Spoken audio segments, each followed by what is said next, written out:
jornadas de trabalho de 10 horas. Esse setor era conhecido como a Gestapo da CSN. Esse serviço ele foi responsável pela produção das chamadas listas sujas. Também eles se viam depois sem o seu direito de moradia. Foram despejados. O exército ele invade a CSN no terceiro dia e acaba vitimando, assassinando, os 3 operários, o William, Valmir e Barroso. Os sintomas dessa doença, da leucopenia, se assemelhavam aos sintomas de uma outra doença. Era uma doença atribuída durante algum tempo aos negros, né?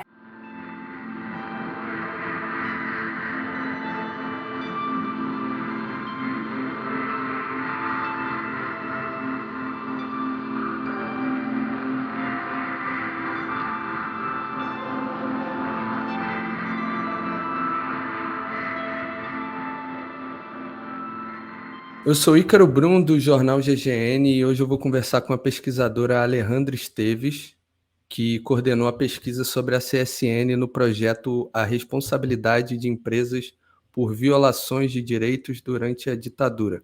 Alejandra, boa tarde, tudo bem?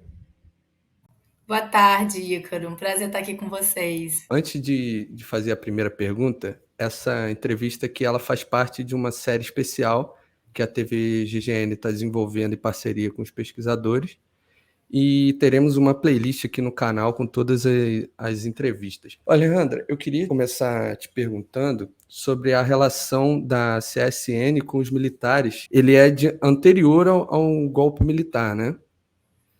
Isso mesmo, Ícaro. Na verdade, a história da CSN, ela marca a história do nosso processo de desenvolvimento nacional, né? Faz parte do projeto desenvolvimentista varguista. Então, ela nasce, digamos, numa ditadura, a ditadura varguista do Estado Novo, ainda em 41, né? Ela começa a ser construída e vai ser concluída já no período democrático em 46.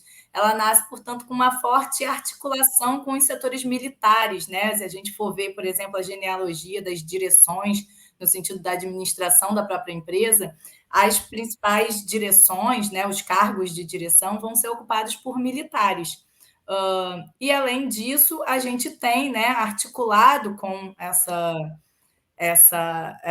a construção e instalação da CSN na cidade de Volta Redonda, né, que vai se emancipar apenas nos anos 40, antes era um distrito de Barra Mansa, ela está articulada também com esses setores militares no sentido da própria construção de um batalhão que vai se instalar na região de Barra Mansa, o primeiro batalhão de infantaria blindada do Exército, né? Ele se instala ali justamente a 10 quilômetros, menos de 10 quilômetros fica situado, né, da usina siderúrgica, do espaço da usina, com o objetivo justamente de garantir, entre aspas, a ordem na região, né, para, de alguma maneira, manter o controle sobre a classe trabalhadora que estava afluindo a região de diversas outras regiões do entorno, né, principalmente das regiões das Minas Gerais, também de algumas localidades do Nordeste, do estado do Rio de Janeiro, e que vão compor essa massa de trabalhadores operários que constroem a usina e a própria cidade de Volta Redonda.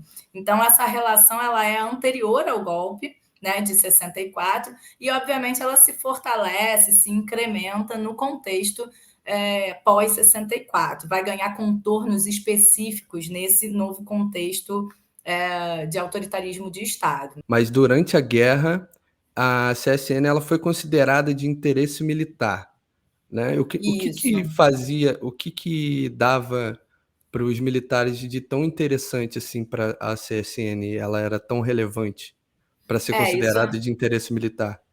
Isso é interessante, né? Ela era uma empresa civil que tinha o objetivo aí de garantir o progresso nacional, o desenvolvimento nacional, e foi considerada, então, uma empresa de segurança nacional, né? Existiam algumas empresas nesse sentido, devido justamente à importância dentro do projeto desenvolvimentista do país, né? E, por exemplo, a título de curiosidade, os trabalhadores eles não podiam se ausentar por mais de 8 dias do trabalho, sob pena de serem considerados desertores. Eles estavam submetidos a um certo regime fabril de tradição militar, digamos assim, né? Então, as jornadas de trabalho eram jornadas de trabalho de 10 horas, eles não tinham direito a férias, estavam proibidos do direito de greve, né? A primeira greve que vai acontecer é justamente a greve de resistência ao golpe em 64, e depois só vai se inaugurar um novo ciclo de greve nos anos 80. Eu imagino que a gente vai falar um pouquinho sobre isso aqui também. Sim. Então, a gente estava realmente submetido nesse contexto anterior, né, a uma estruturação de forte controle nos moldes militaristas sobre a própria fábrica, que era uma empresa civil, né, estatal civil. Esse era um pouco o E formato comandada, e os grande. diretores, né, nessa época também eram militares, né? Exatamente. Os diretores tradicionalmente foram todos, né, de carreira militar, embora, né, seja importante a gente fazer uma diferenciação dentro dos próprios setores militares. Por exemplo, o diretor que estava, né, empossado no contexto do golpe de 64 era um diretor pró-janguista. Ele mesmo sofre perseguição política e é destituído do seu cargo de diretor geral da CSN por conta justamente das suas vinculações ideológicas, né, pró-janguistas. E tem algum, na pesquisa, tem algum indício de que a empresa ela atuou para ajudar a acontecer o golpe, ou ele começa ali só depois para poder fazer a manutenção?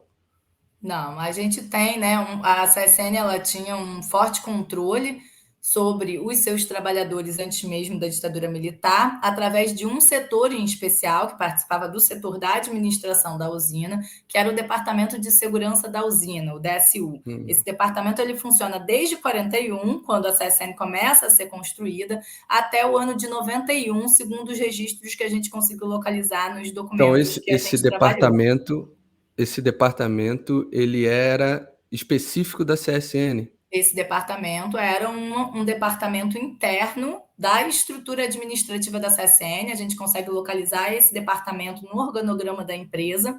E entre os trabalhadores, segundo os relatos que a gente coletou e que também foram coletados no âmbito de outras pesquisas e da própria investigação da Comissão Municipal da Verdade de Volta Redonda, esse setor era conhecido como a Gestapo da CSN, né? Como os trabalhadores chamavam, denominavam os funcionários que faziam, né, parte desse serviço. Esse serviço ele foi responsável pela produção das chamadas listas sujas, né, e também pelo fornecimento de informações ao Comando Militar da região, ao 1º BIB, depois ao 22º Batalhão de Infantaria Motorizada do Exército, que tem início nos anos 60, atua na região em forte articulação também com a CSN.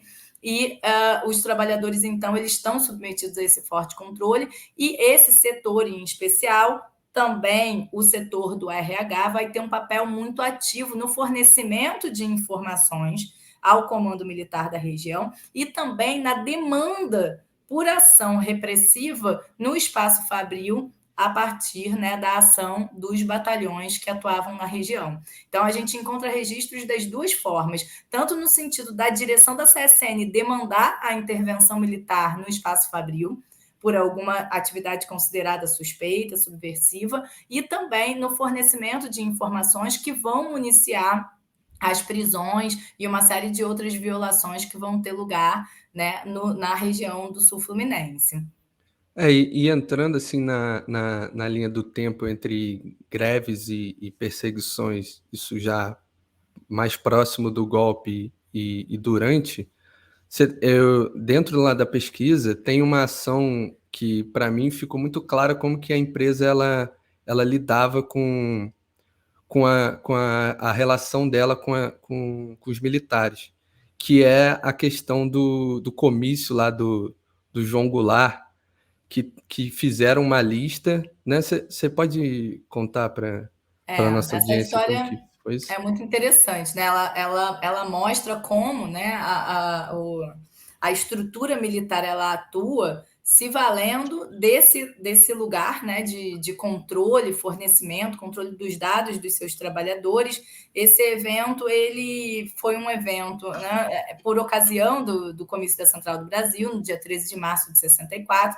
Os trabalhadores da CSN, numa negociação através do Sindicato dos Metalúrgicos, que acordou diretamente com a direção da usina a liberação dos trabalhadores que quisessem participar do comício, para que eles não tivessem os seus pontos descontados, né, e tivessem a liberação para participar do ato político no Rio de Janeiro.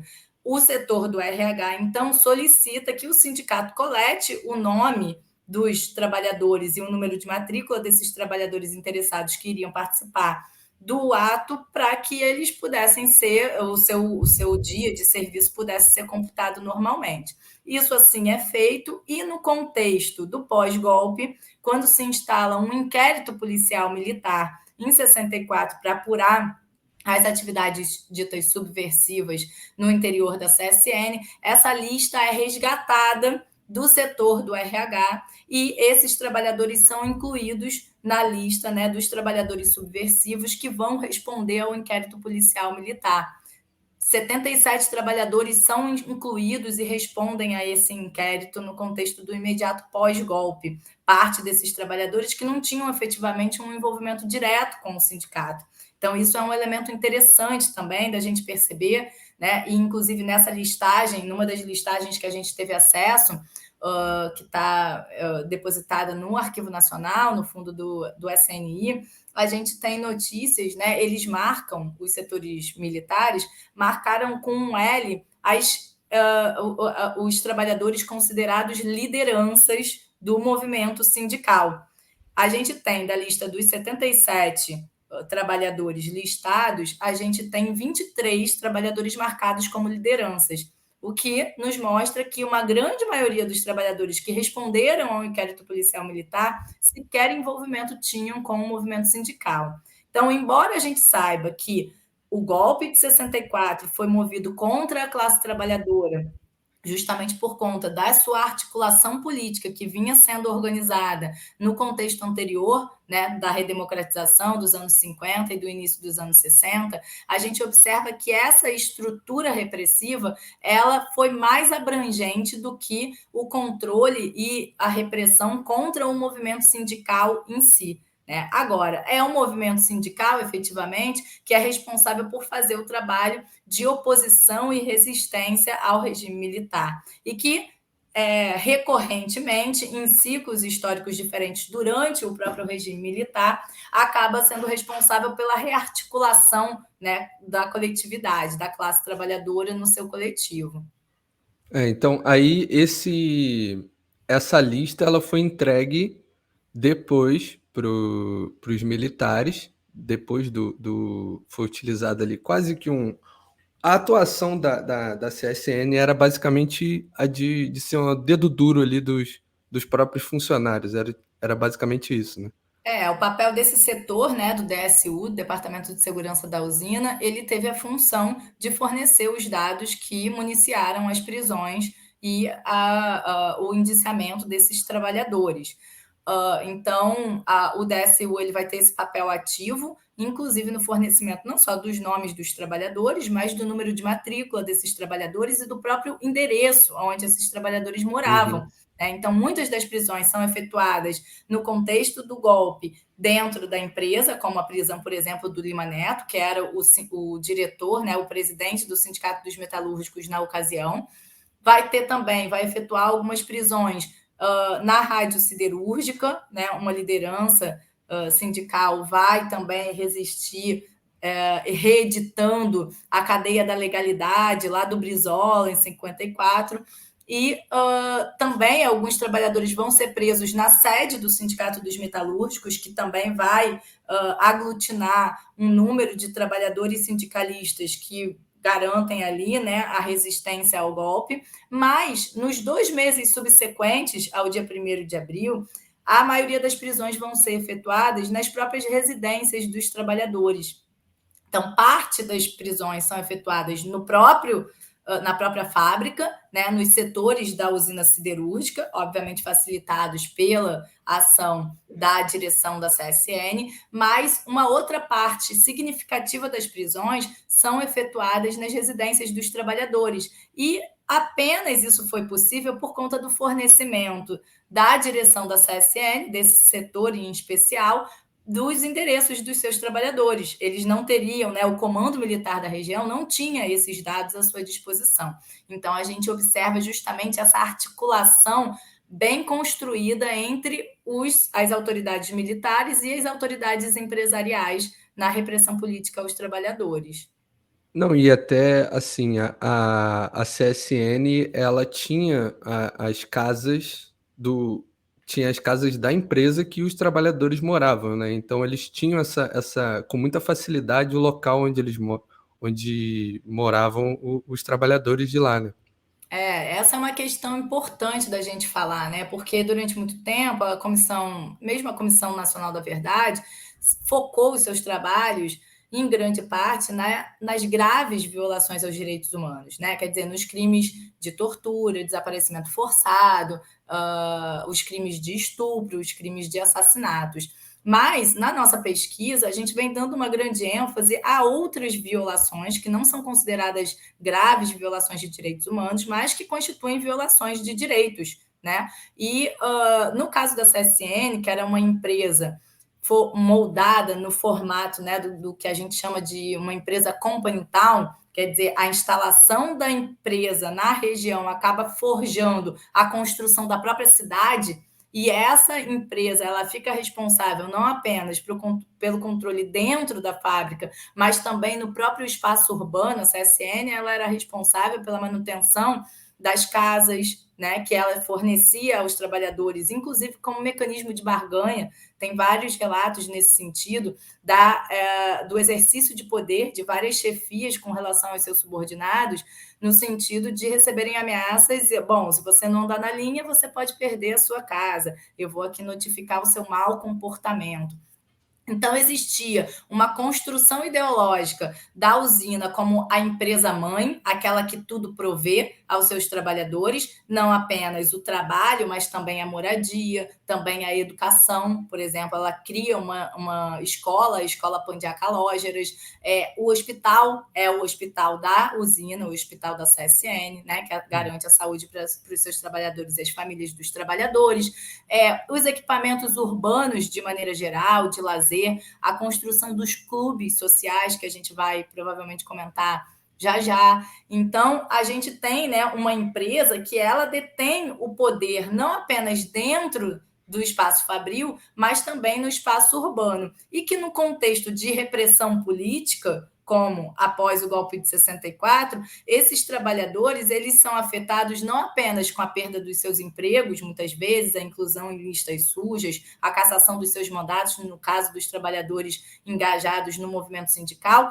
mas também com a questão dos despejos das casas, né? Essa vai ser uma medida muito marcante nos relatos dos familiares dos trabalhadores que foram coletados durante os trabalhos da Comissão da Verdade de Volta Redonda. Quer dizer, os trabalhadores tinham lá o trabalhador como arrimo de família, né? Aquele que garantia o sustento para toda a família. Então, eles se veem privados desse meio de subsistência, de garantia da vida, né, um direito fundamental, mas também eles se viam depois sem o seu direito de moradia, foram despejados, né, obrigados a viverem ali de favor, seja pela solidariedade do sindicato dos metalúrgicos, seja pela solidariedade das igrejas, né? Seja a Igreja Católica, outras igrejas da região também.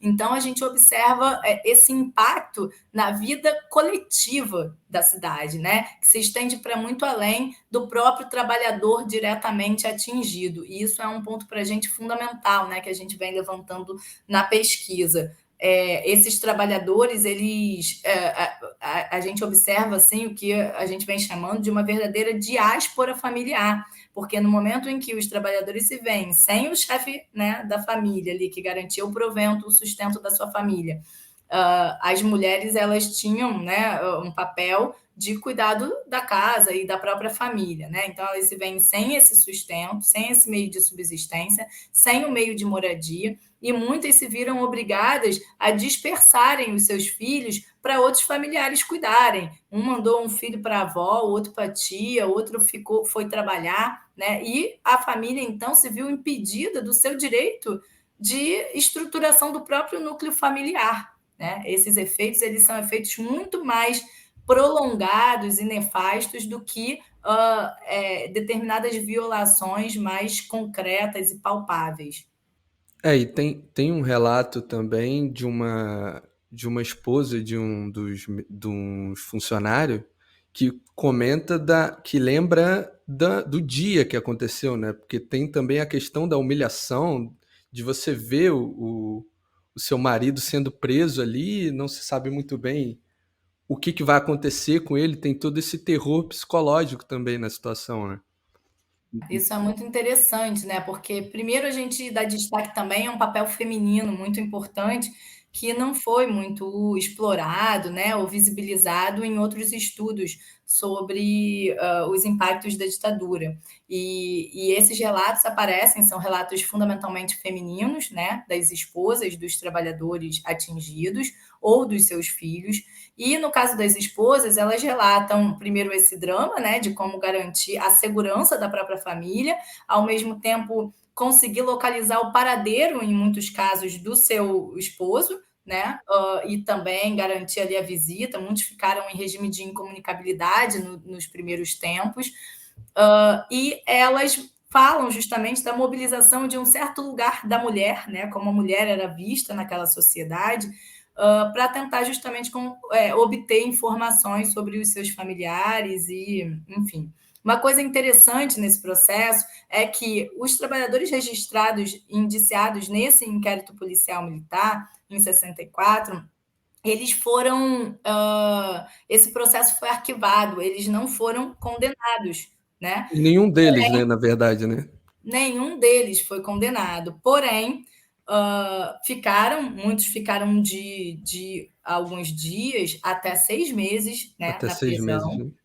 E, mas, mesmo antes da conclusão do inquérito policial militar, a própria CSN, a revelia da deliberação e, portanto, da culpa eventual desses trabalhadores nas atividades ditas subversivas, foram demitidos sumariamente da empresa, né? Então, eles foram condenados, mesmo sem ter a E eram responsabilidade. demitidos e aí perdiam as casas, né? Que eram uma das ações também, né? Sem Exatamente. ser, Após as suas sem, demissões, já era uma eles punição em si, né?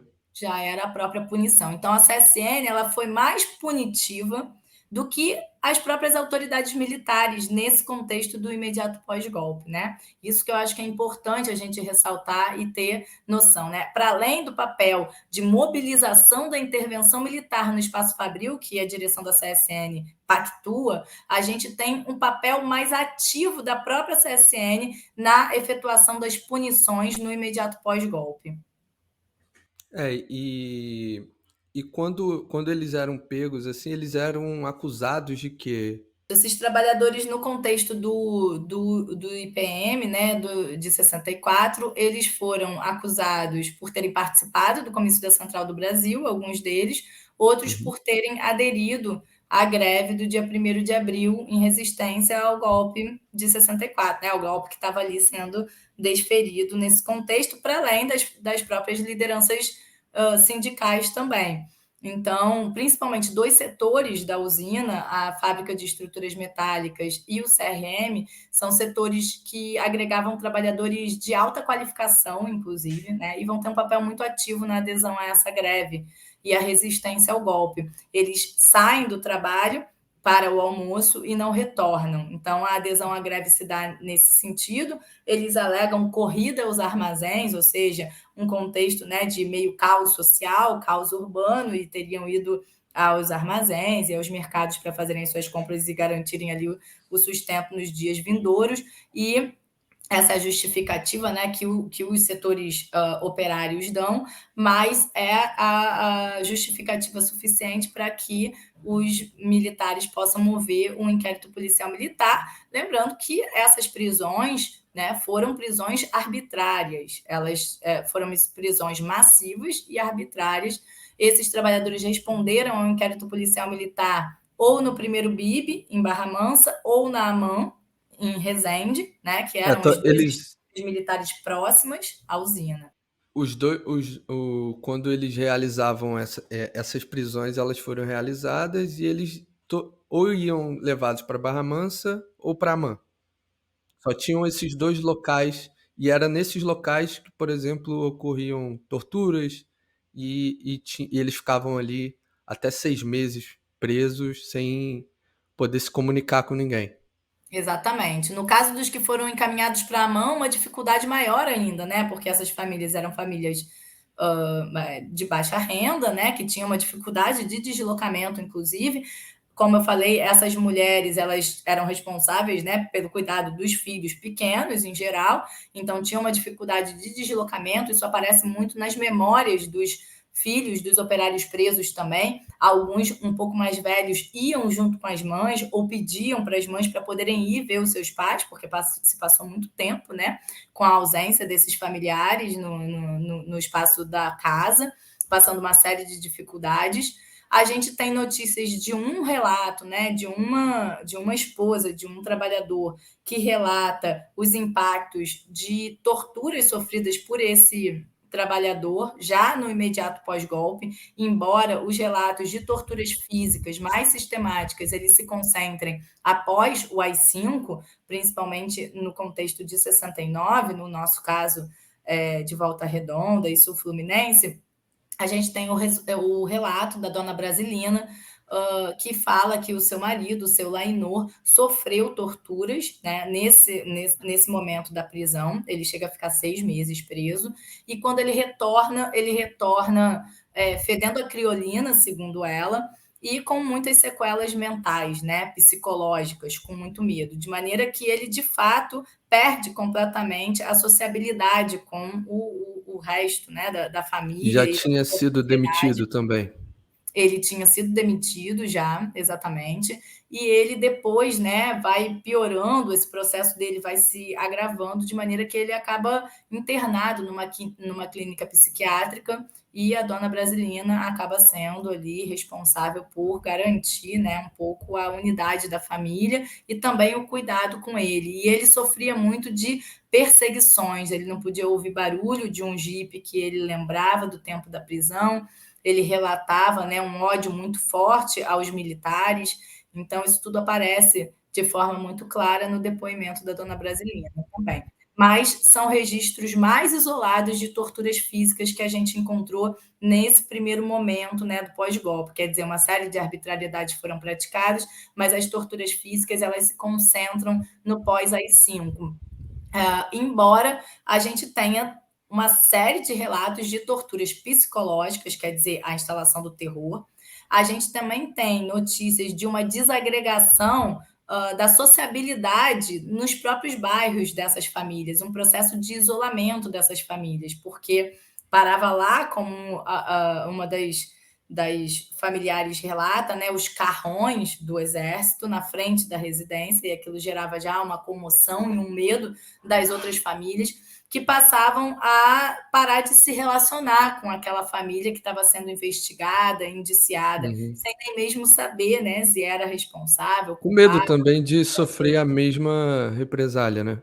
Exatamente, com medo né, de também ser atingido. As crianças nas escolas, por exemplo, sofreram esse processo de isolamento dos seus coleguinhas, né? Então, um impacto muito maior do que Não aquele só a tortura que fala física. da vítima direta e da tortura física, né? Embora É, essa e seja de fato um elemento que merece, né, a nossa atenção e a devida reparação do Estado brasileiro. e depois ali de eles conseguiram conter essa greve ali de 64, né. Durou pouco tempo. Em 64, essa greve ela dura apenas o dia 1º de abril, né? Porque nesse mesmo dia as principais Já lideranças são aprenderam. presas, algumas vão foragidas, depois vão sendo presas nos dias subsequentes. Uma das lideranças, o Otton Reis, que fazia parte da gestão anterior do Sindicato dos Metalúrgicos, vai ser preso dentro da Rádio Siderúrgica. Outras lideranças vão ser presas dentro do Sindicato dos Metalúrgicos, que é invadido pelas forças militares também nesse mesmo dia. Então, esse dia 1º de abril é uma caça às bruxas, institui um clima de terror na cidade. As pessoas que não foram presas ficaram apreensivas e vão sendo presas, como eu falei, nos dias subsequentes, né, por essa ação, seja dentro do espaço fabril, seja nas suas residências, no espaço urbano. Um dos trabalhadores relata que ficou escondido ainda uma semana no sótão, assim, né, no forro da casa da filha, até Caramba. que numa das vezes que o exército vai lá na casa da filha em busca do pai, acaba descobrindo e ele vai ser preso nessa ocasião. Então, enfim, né, institui um pouco esse terror em toda a cidade. Uma cidade prioritariamente operária, né? A maior parte dos trabalhadores estavam vinculados à usina siderúrgica. A história da cidade ela é construída basicamente em cima da siderúrgica, né? E, e aí depois disso você tem a outra greve vai vir no contexto do AI-5, ou teve outra antes? A gente tem no contexto do AI-5, né, um pouquinho antes, na verdade, em 67, a gente tem um contexto de rearticulação do movimento sindical, porque como mais uma das ações repressivas, para além das prisões, a gente tem a cassação dos mandatos dos diretores democraticamente eleitos do Sindicato dos Metalúrgicos e do Sindicato da Construção Civil, que estavam diretamente vinculados à CSN, e a nominação pelo Ministério do Trabalho de um interventor que fica, né, à frente do Sindicato dos Metalúrgicos até 67, quando se reconstitui uma nova eleição para o Sindicato dos Metalúrgicos e lá se monta uma chapa que agregava várias lideranças sindicais que haviam sido já presas e tinham tido um mandato cassado em 64, a chamada Chapa Azul. E essa Uhum. chapa se rearticula. Inicialmente, ela tem dificuldades de ter o seu mandato validado pela Delegacia Regional do Trabalho, nesse momento, e mais por um jogo também jurídico, né, uma disputa jurídica do sindicato, dessa chapa, para poder ter a sua chapa validada, ela consegue, é vitoriosa. Essa chapa ela vai às eleições, ela ganha, né, ela é vitoriosa, e menos de um mês depois, ela tem o seu mandato cassado, porque vem o AI-5 e caça o mandato dessa chapa. Ela não chega a organizar efetivamente uma greve. As greves elas vão É uma se proliferar. rearticulação ali sindicalista.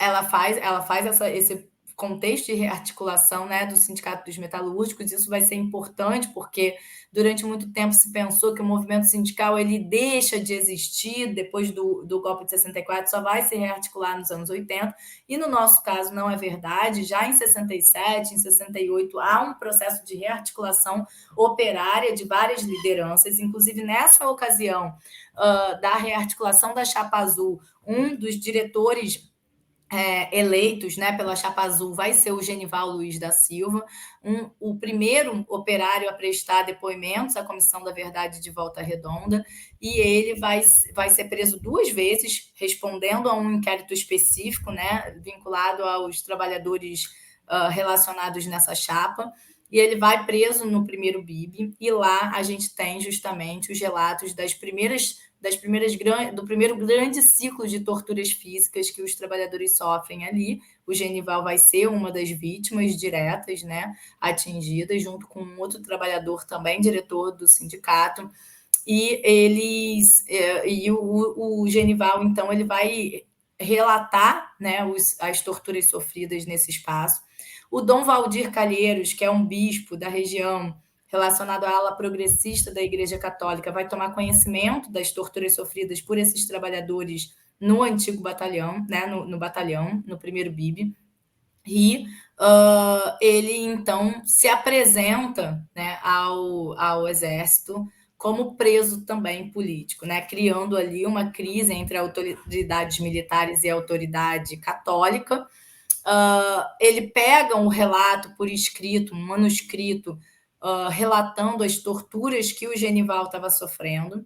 O Genival ainda presta depoimento e responde a esse inquérito policial militar no hospital, no leito do hospital. Ele fica um mês ali, mais ou menos, para se recuperar das torturas sofridas. Então, a gente tem esse evento, né? Aí no ano de 69. E depois, em 79, 10 anos depois, a gente vai ter notícias da primeira greve, que inaugura o ciclo de greve dos anos 80. A primeira greve vai ser a greve dos trabalhadores terceirizados, conhecido como a greve dos peões. Até então, os trabalhadores eles tinham uma identidade operária articulada em torno dos chamados arigóis, né? Eles mesmos se denominavam. Inicialmente, o arigóis E essa, dos peões, ela vai de 79 até 93, né? A greve dos peões ela acontece em 79, mas ela inaugura um novo ciclo de greves dentro da É uma inauguração de um novo ciclo ali depois de rearticulação do da movimento rearticulação. operário, a partir de uma nova gestão também, né, de uma nova geração de trabalhadores sindicalistas que se rearticulam, ligados à oposição sindical metalúrgica, né, que vai ser um movimento nacional bastante forte e mais conhecido na região do ABC Paulista, com o chamado movimento do novo sindicalismo, né, os barbudos do ABC Paulista, mas que vai ter, até pela proximidade física, geográfica, né, vai ter uma grande articulação com o movimento metalúrgico em Volta Redonda. Então, a oposição sindical metalúrgica de São Paulo tem uma grande articulação com a oposição sindical metalúrgica da CSN em Volta Redonda e, inclusive, enfim, uma forte presença do próprio Lula, né, em Volta Redonda.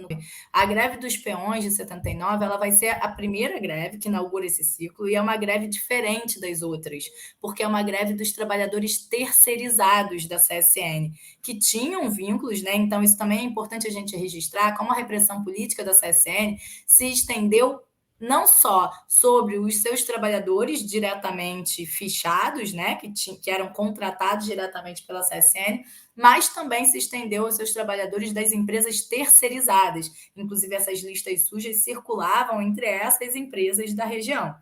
Depois disso, a partir de 84, começa a se articular esse ciclo das greves metalúrgicas dos anos 80. Né? Então, a gente vai ter uma greve em 84, depois a gente vai ter greve em 86, né? Duas greves em 86, depois a gente vai ter uma greve em 87 e depois a greve de 88. Essa greve de 88 é a greve mais famosa, digamos assim, né? Porque ela acaba com um acontecimento trágico, quer dizer, o acontecimento trágico acontece no terceiro dia da greve, uma greve que dura 17 dias. O interessante da greve de 88 é que ela acontece em novembro de 88, portanto, após, né, o fim ali do regime formal em 85 e mesmo após o processo constituinte e a nova Constituição, né, que se dá em outubro de 88. Então, formalmente, a gente já estaria, né, sob um regime democrático. No entanto, o mesmo modus operandi repressivo instituído pelas Forças Armadas no regime militar continuou operando na cidade após esse contexto e, na verdade, se estende até 93. Né? Os trabalhadores vão organizar greves depois em 90, em 91, em 92, e essas greves elas também se ligam a esse ciclo de greves dos anos 80. Inclusive, uma das reivindicações desses trabalhadores é a reincorporação dos demitidos nas greves anteriores, né? Uhum. E ela só se interrompe, digamos assim, em 93, no contexto da privatização da própria usina. Né? Então, é um ciclo de greves longo que precisa ser analisado no seu conjunto, ele não pode ser fragmentado, porque ele faz parte do mesmo contexto repressivo e do mesmo modo de operação da repressão que estava instituída no contexto da ditadura militar ainda. Né? A Então greve de ela 88 vem de. ela dura 17 dias, mas no terceiro dia da greve, é uma greve de ocupação. As greves da CSN, elas tinham essa característica, os operários eles tinham um profundo orgulho de trabalhar na CSN, né? Além do que eles tinham o domínio da própria operação da usina, né? Dos setores da usina. Eles eram os responsáveis pela produção nacional, pela produção da riqueza nacional.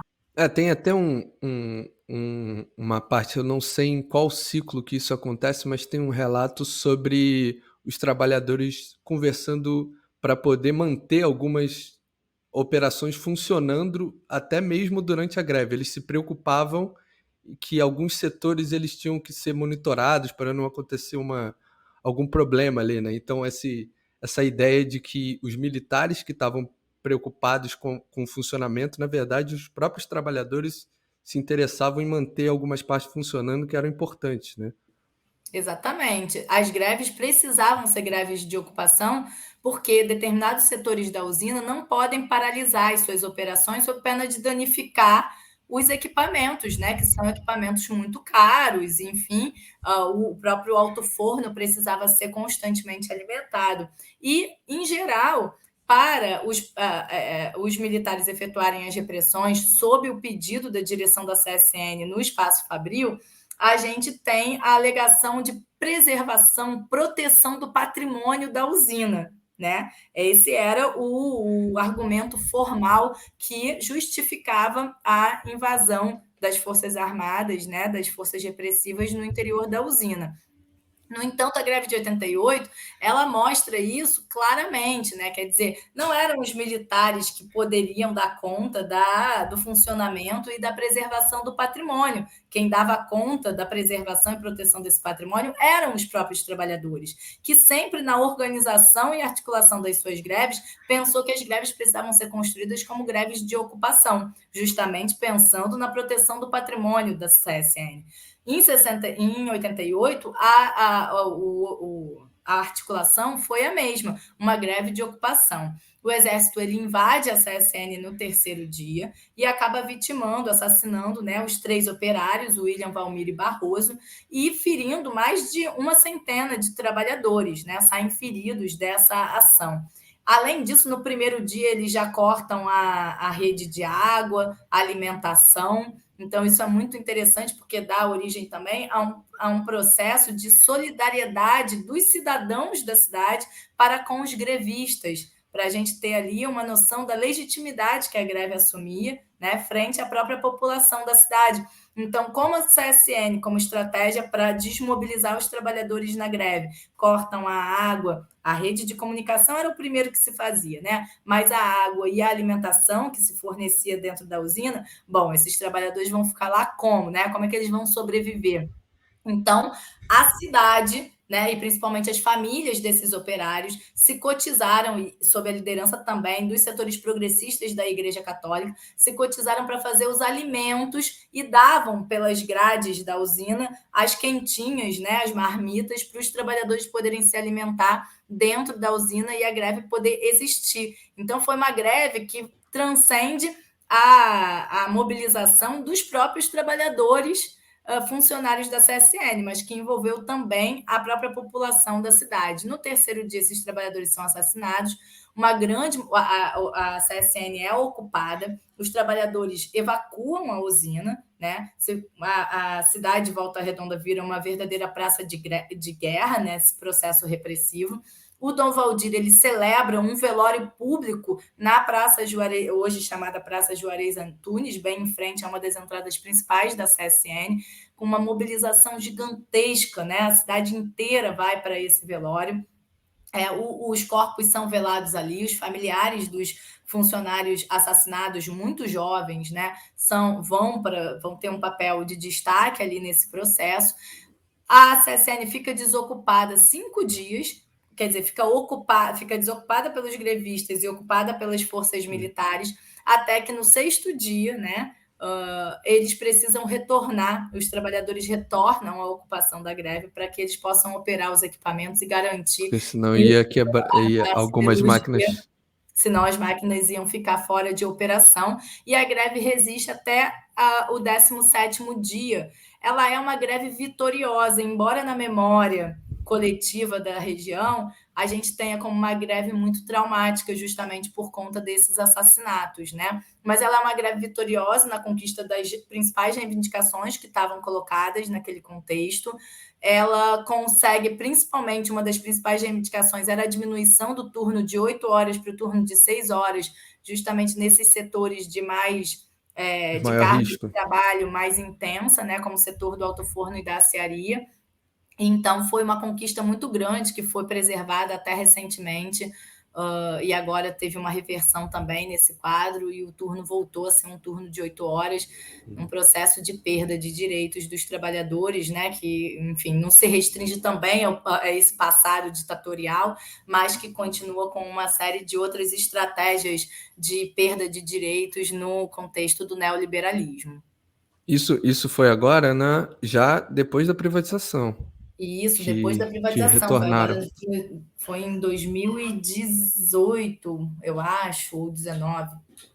Você falou do Genival, tem uma parte da pesquisa que fala sobre o pós, né? Depois ele é demitido e em nenhum momento ele consegue a parte da anistia como um perseguido da ditadura, né? Não, o Desses. Genival ele é um anistiado, né? O Sindicato dos É, Metalúrgicos, depois, né, no contexto da redemocratização, ele tem um papel muito importante. Se cria uma associação, a Associação dos Anistiados Políticos de Volta Redonda, que vai encaminhar uma série de processos à Comissão de Anistia, né, e aos órgãos de anistia do Estado, no sentido da reparação. O Genival é um anistiado, mas a gente tem vários uhum, outros que não foram. Por exemplo, as famílias dos operários mortos na greve de 88, elas não foram reparadas pelo Estado brasileiro.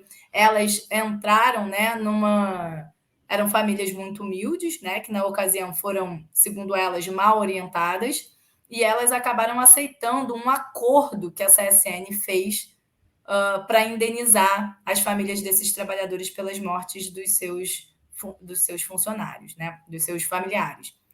Então, depois, posteriormente, esses familiares entraram com processo junto à comissão de anistia pedindo a reparação.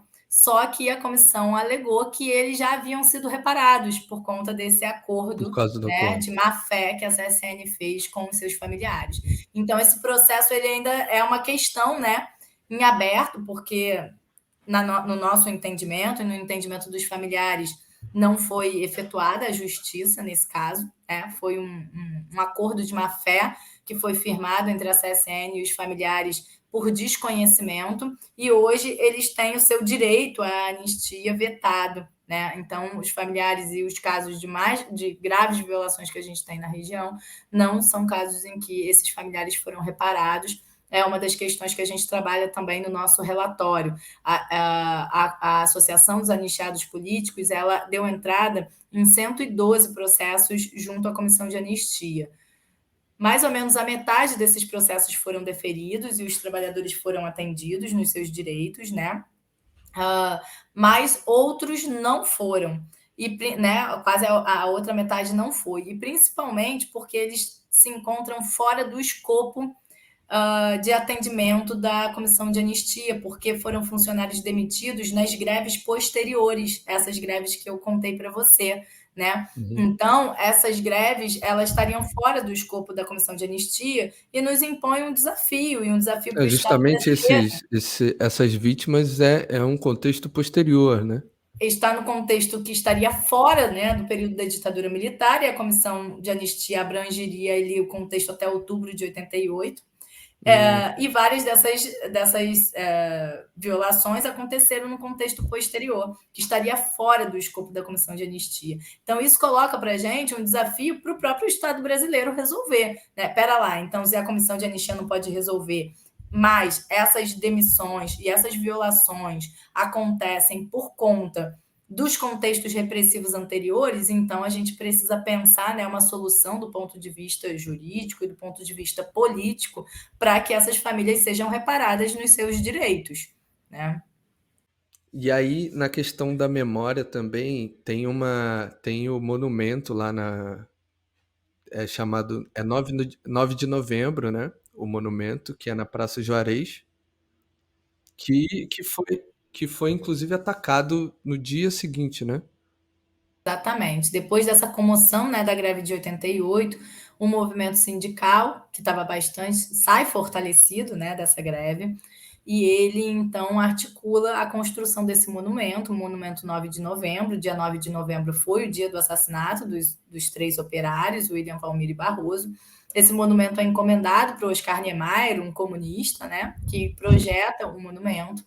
E na madrugada desse mesmo dia em que o monumento é inaugurado, há um atentado terrorista e esse monumento, né, coloca uma bomba nas bases desse monumento. O monumento ele é explodido.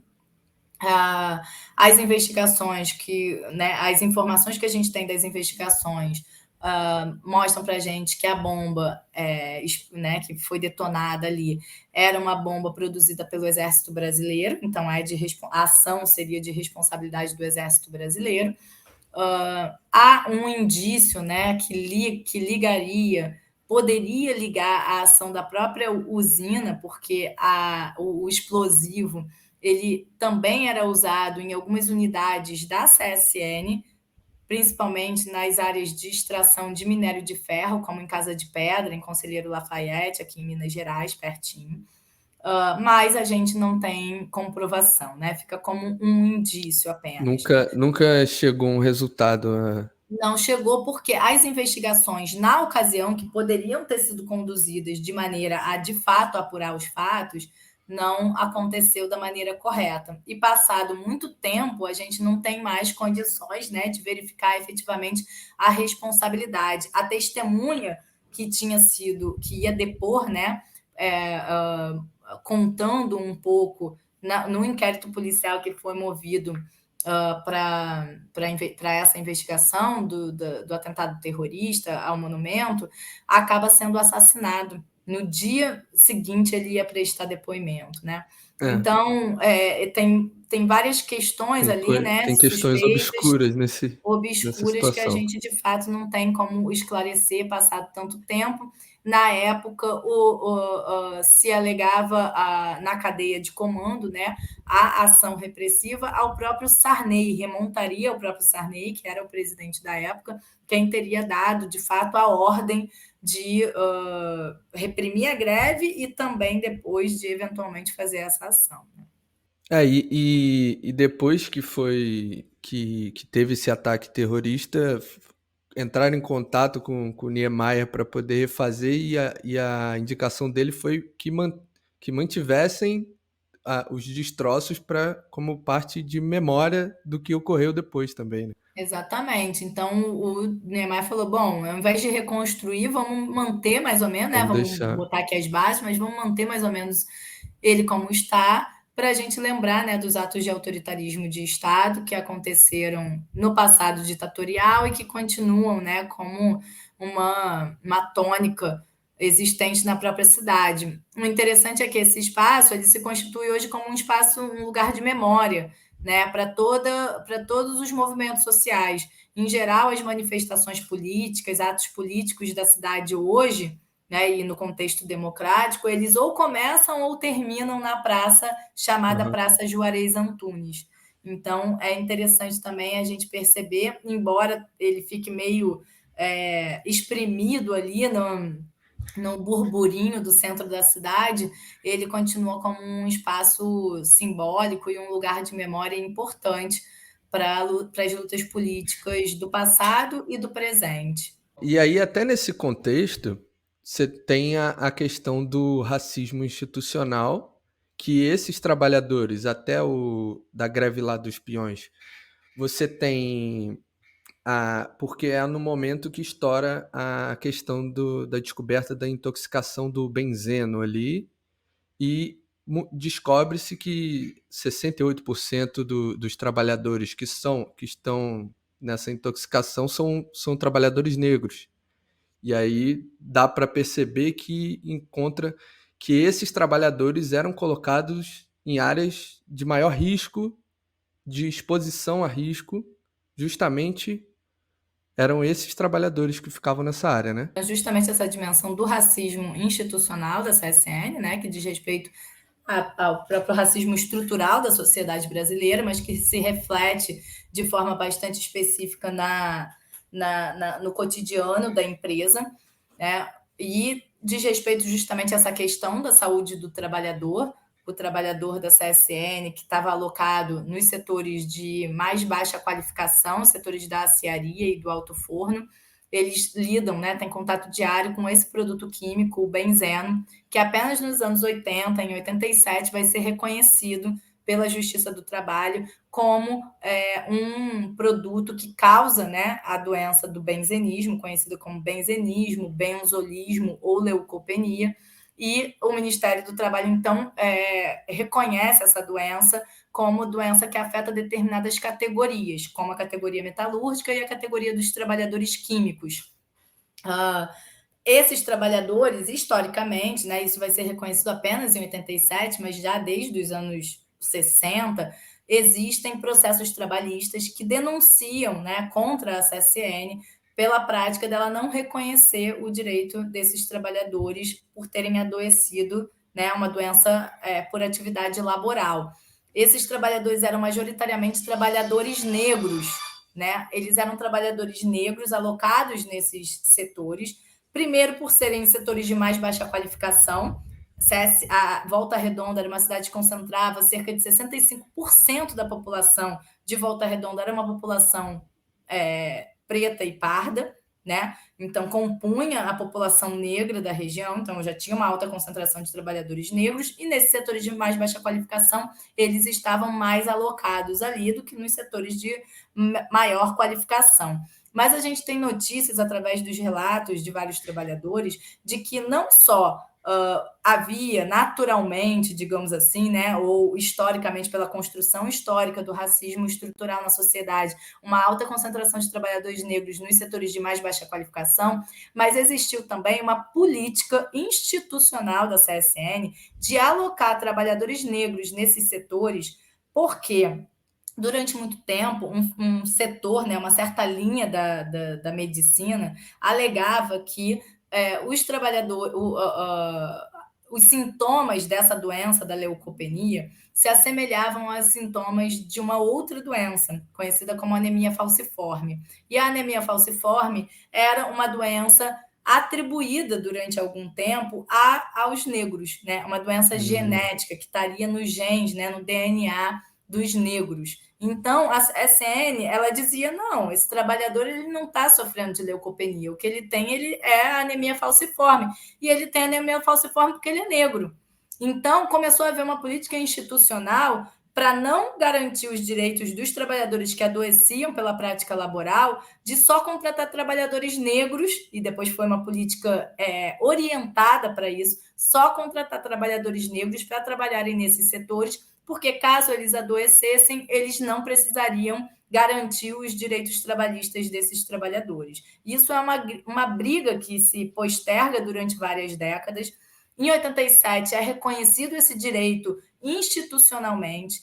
Várias empresas, né, do setor químico e do setor metalúrgico começam a reconhecer, né, a sua responsabilidade e garantir os direitos desses trabalhadores que haviam entrado com processos junto à Justiça do Trabalho, e a CSN vai, historicamente, se recusar ainda, mesmo diante, né, da determinação da Justiça do Trabalho, ela vai se recusar a garantir esses direitos para os trabalhadores da CSN. Isso a gente já está falando de um contexto pós-ditadura formal, mas que a gente, na nossa investigação, abrange e entende que o contexto de 85 até 93, a privatização da usina, é um contexto que mantém o mesmo modo de operação repressiva que estava instituída pelas autoridades militares no contexto anterior. Então, a gente trabalha isso como um contínuo.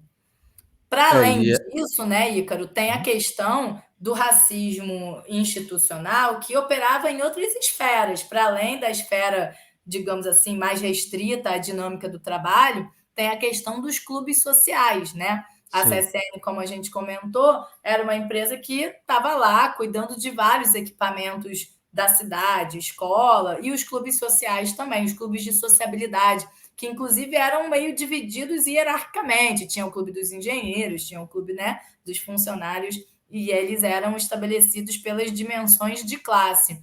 Mas havia um racismo velado, né, de que os trabalhadores negros não frequentavam nenhum desses clubes mantidos pela usina.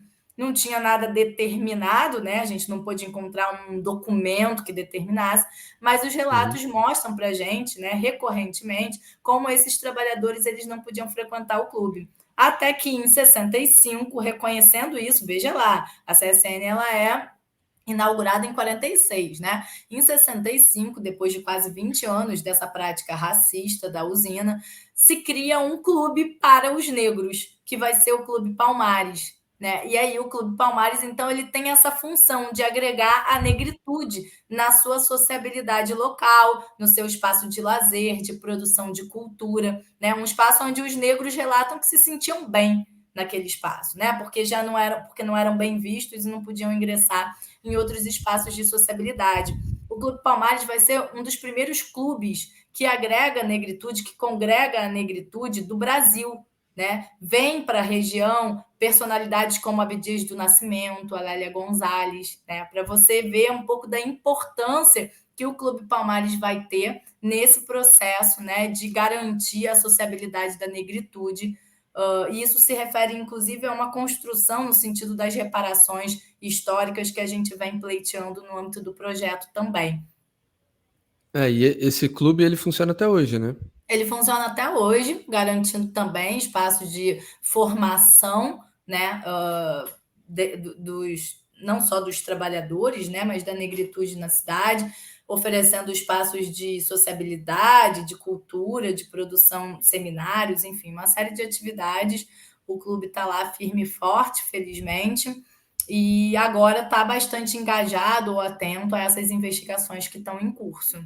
A privatização em si, ela tem alguma interferência em relação a esse processo? Então, depois que privatiza, fica mais difícil de atribuir alguns crimes para a empresa depois? Tem alguma diferença? Na verdade, a empresa atual, né, privatizada, Uhum. ela não tem responsabilidade Ela sobre não os crimes que a gente está investigando, né? Esses crimes dizem respeito ao período em que a empresa era estatal. Essa era, inclusive, uma alegação que a gente fica se perguntando, né? Por que a empresa não quer franquear a nós o acesso ao acervo, já que ela mesma não teria grandes nem pode ser punida, responsabilidades. né? A matéria que saiu, né, na agência pública, o jornalista, ele parece que entrou em contato com a direção da empresa e a direção da empresa faz essa fala formal, dizendo que ela não tem nenhuma responsabilidade com as investigações e os crimes praticados no âmbito da nossa investigação, né? Então, a rigor, de Mas eles fato, têm o acervo da o acervo é anterior. de responsabilidade deles transferir para o Arquivo Nacional. Essa é a grande luta, né, que, digamos assim, envolve a atual gestão da empresa privatizada hoje. E aí, no caso, quem faria essa reparação, já que a empresa não pode, é só o Estado mesmo que pode fazer essa O Estado reparação para as brasileiro é que vítimas? deve responder por esses crimes, né, praticados na época em que a empresa era estatal. O que não quer dizer, mas isso não está no âmbito da nossa pesquisa, existem pesquisadores e militantes, né, de movimentos sociais da região e ações do próprio Ministério Público que responsabilizam a CSN privatizada pela prática de outros crimes, sobretudo crimes ambientais. Mas isso foge do Sim. escopo da nossa investigação em si, né? Principalmente crimes por poluição do ar e do solo e desrespeito a medidas ambientais que a CSN vem praticando. Mas isso já não está na nossa alçada, não sei nem te explicar direito quais Uhum. seriam. E tem algum um número próximo ou exato de pessoas que foram presas em todo o contexto? A gente está fazendo esse apanhado, né? A gente tem alguns números que são divididos por contextos, né? Então a gente tem o contexto dos anos já o contexto de 64, né? A gente tem essas demissões, 77 demitidos em um IPM, depois a gente tem as 11 aposentadorias compulsórias, né, produzidas no âmbito interno administrativo da própria CSN. Depois a gente tem a lista de 190 demitidos enquadrados no AI1, né, dos quais 113 teriam participado da greve do dia 1º de abril de 64. Depois, no contexto ali do pré e pós AI-5, né, de 67 a 69, a gente tem algumas demissões, né, as prisões e demissões de 10 dirigentes que compunham essa diretoria da Chapa Azul, mais 11 antigos sindicalistas que já haviam respondido em inquérito policial militar lá em 64 e que são novamente mobilizados nesse novo contexto repressivo, mas que não compunham a atual diretoria da Chapa Azul, né? Então, aquele contexto e o IPM anterior, ele serve de motivo para novas prisões, embora aquele IPM anterior tenha concluído pela não responsabilidade dos trabalhadores, né, em contextos repressivos no contexto anterior. E depois a gente tem uma lista também de trabalhadores que participaram da greve, desses contextos dos ciclos das greves de 64, que eu não vou ter um número exato aqui para te dar, mas foram pelo menos mais de uma centena de trabalhadores atingidos em todos esses contextos de greves, né? A gente, no âmbito do relatório, que vai ser encaminhado ao Ministério Público Federal, a gente identifica esses trabalhadores atingidos, assim como a gente busca identificar também os funcionários, né, ativos que trabalharam no sentido da repressão política, tanto dentro da CSN, quanto de algumas autoridades também, que faziam parte do comando militar da região e que trabalharam em articulação com a direção da empresa.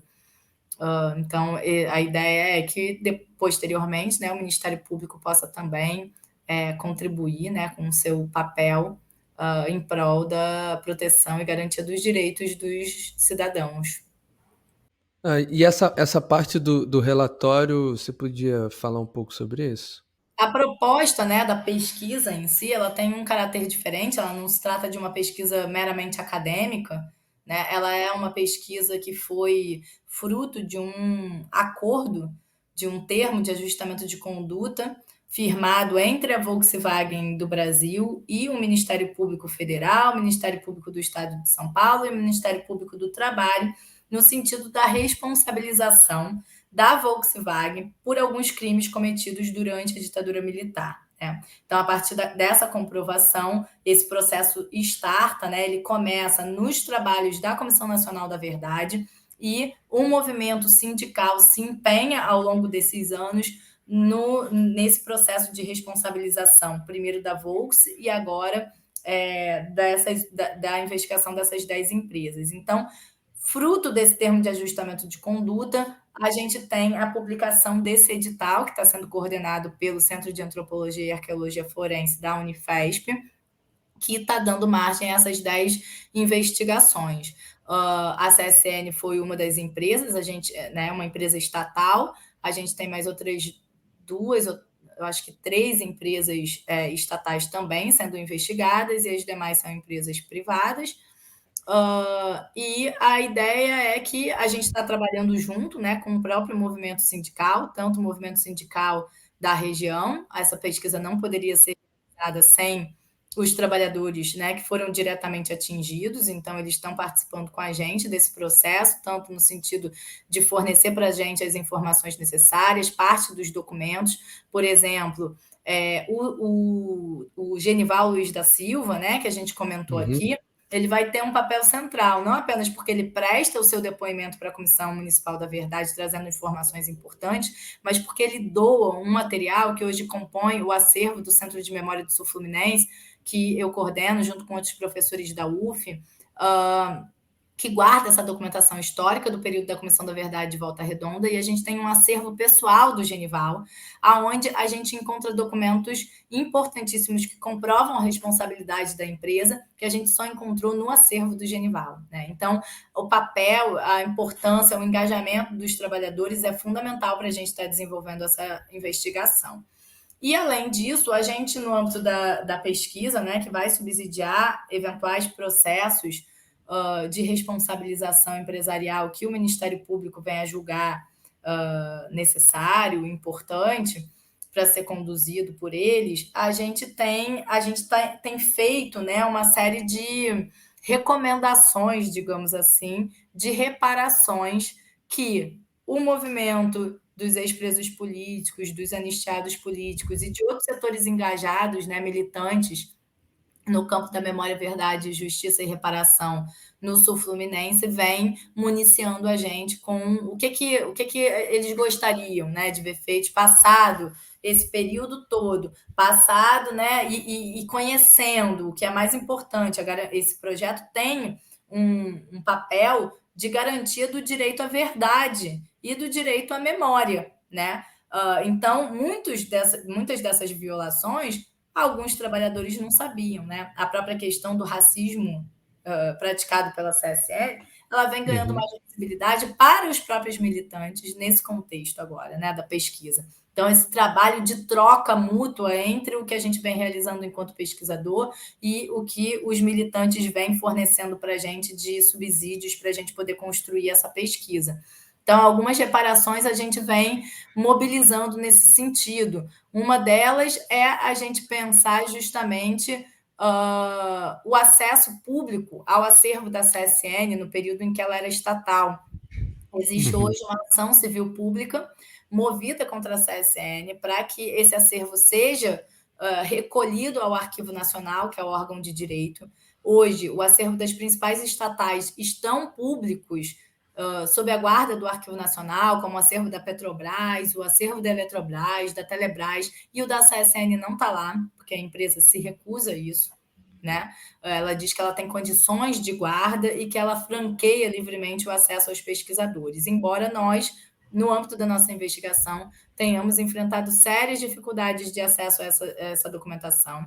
A gente só consegue acessar a documentação com a mediação do Ministério Público Federal, que intervém na nossa troca, no nosso diálogo com a empresa, e então a gente consegue acessar, mesmo assim, uma parte desse acervo que nos foi franqueada. Então, o acesso não é público, né? Isso é uma questão que precisa, que demanda reparação histórica. A gente tem a questão dos próprios processos, né, que foram indeferidos pela Comissão de Anistia, como eu comentei aqui, e também de novos pedidos que não foram mobilizados no âmbito do Sindicato da Ação, né, que o Sindicato dos Metalúrgicos fez, e que continua como um enfim, uma limitação, né, do nosso processo de justiça de transição. Então, essas reparações individuais também são importantes, mas a gente, no âmbito do projeto, vem incentivando principalmente a gente pensar em reparações coletivas. Né? O que Uhum. tem de coletivo que a gente pode pensar que a gente repararia o conjunto da classe trabalhadora, e não apenas individualmente. Os nossos processos de reparação foram fundamentalmente reparações individuais no Brasil de maneira geral. E agora, pós-Comissão Nacional da Verdade, a gente vem pensando em processos de reparação mais coletivos. Então, no âmbito da pesquisa, a gente fez em março desse ano um grande encontro com os atingidos políticos de diversas gerações e de diversos setores da usina, e também militantes de direitos humanos que vêm participando desse debate atualmente, para a gente pensar medidas de reparação. Esse encontro foi realizado, inclusive, no Clube Palmares, né? Simbolicamente, foi Uhum. muito simbólico para a gente estar ali naquele espaço. Incluir, né, o movimento negro nesse debate foi fundamental e algo, de certa forma, inédito também, que faz parte, né, dessa esteira dos caminhos que a gente vem trilhando no contexto da justiça de transição. E lá a gente comentou, né, algumas medidas de reparação, como, por exemplo, a realização de ações educativas em prol dos direitos humanos. Existe um termo de ajustamento de conduta que foi firmado no âmbito da Comissão da Verdade de Volta Redonda, que resultou num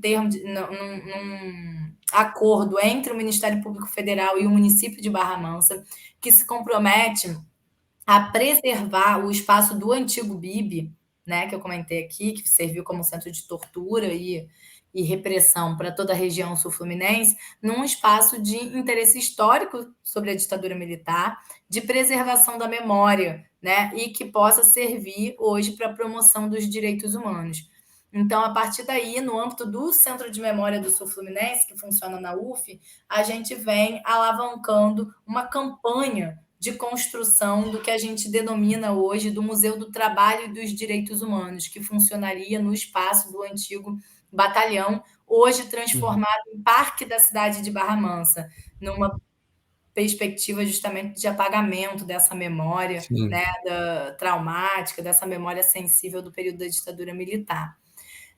E outra medida de reparação coletiva que foi aventada nesse encontro era que os crimes de racismo praticados pela CSN pudessem também reverter para o conjunto da população negra da cidade, para o Clube Palmares. A gente tem também o Memorial Zumbi, que também congrega a negritude da região. A gente tem iniciativas como o Centro Afro-Reg também, alavancado pelo Clóvis, que também congrega a negritude da região, né? Então, que a gente possa também reverter em medidas de reparação coletiva para a negritude hoje, né? Para que essas medidas fortaleçam os movimentos sociais, os movimentos de luta pela justiça social e pelos direitos humanos. Então eu quero te agradecer, Alejandra, por essa essa excelente entrevista que a gente que você nos concedeu, e lembrando que a playlist com todas as outras entrevistas dessa série aqui na TV GGN vai estar disponível a playlist tanto na descrição da entrevista aqui, como no canal da TV GGN. Eu agradeço. Acho que no mais é, enfim, agradecer aí o espaço da TV GGN, o seu trabalho também, de ter se debruçado sobre o nosso informe, de ter convidado a gente para participar desse espaço aqui, parabenizar, saudar a série que vocês estão produzindo. Para a gente é muito importante agora, nesse momento de conclusão dos trabalhos da investigação, poder dar publicidade, divulgar, cumprindo principalmente esse direito à verdade, que é o que nos cabe. Agora, a questão do acesso e da garantia da justiça vai caber ao Ministério Público Federal, né, esse papel, esse trabalho, e nós, vocês enquanto imprensa, e nós enquanto pesquisadores, né, universidade, temos o papel de cumprir e garantir esse direito à verdade histórica e à memória. Nós, então, estamos aqui, né, à disposição, deixar o convite aí para quem estiver ouvindo e acompanhando a gente, de conhecerem um pouco melhor o informe público. Ele está público, né, no site do CAAF. A gente teve, no início desse mês de junho, um grande seminário onde os resultados das 10 investigações foram apresentados e os informes públicos foram divulgados, disponibilizados. A ideia é a transparência e o acesso público a esse acervo, e agora chamar também, né, cada um de nós a tarefa de publicizar e contribuir na garantia da justiça e nos caminhos aí para nosso processo de justiça de transição, acreditando que é justamente passando a limpo esse passado que a gente pode garantir, né, os princípios democráticos, e não permitir que violações desse tipo aconteçam mais. É justamente fazer a recordação para que não se repita, né? Exatamente. É muito interessante na minha prática docente, quando a gente traz essas histórias para os estudantes, que são estudantes que moram lá Uhum. na região, eles fazem esse trabalho, né? Não viveram um contexto histórico, mas vão lá e perguntam: vô, vó, pai, mãe, você lembra disso? E as memórias vêm à tona. E o interessante é que os estudantes, eles trazem uma certa indignação, assim, de falar: poxa, eu não acredito que eu não sabia daquilo. Como é que Sim. pode? Eu nunca soube, né? E aí as histórias e essas memórias vão se revelando. Eu acho que quanto mais memórias existam sobre esse período, né, que elas saiam, rompam esse espectro do silenciamento que foi motivado por uma ação intencional do Estado brasileiro no seu processo de justiça de transição, a gente tende a ganhar enquanto sociedade, enquanto fortalecimento da democracia. Então, essa pesquisa é mais uma iniciativa que se insere num rol de outras iniciativas que estão em curso pela promoção, né, da verdade histórica, da memória do período da ditadura militar e pela reparação. E agora, mais do que nunca, né, depois aí do último governo que a gente viveu, pela promoção da democracia, pela defesa e promoção da democracia, porque ela é fruto da luta política, né? Nada está garantido. E nós, enquanto país, temos uma história muito breve, e uma experiência muito breve, né, de democracia, efetivamente. Então, a gente tem esse compromisso, enquanto pesquisadores, enquanto imprensa, enquanto cidadãos, de garantir e defender a nossa democracia. E essa pesquisa se insere nesse âmbito também.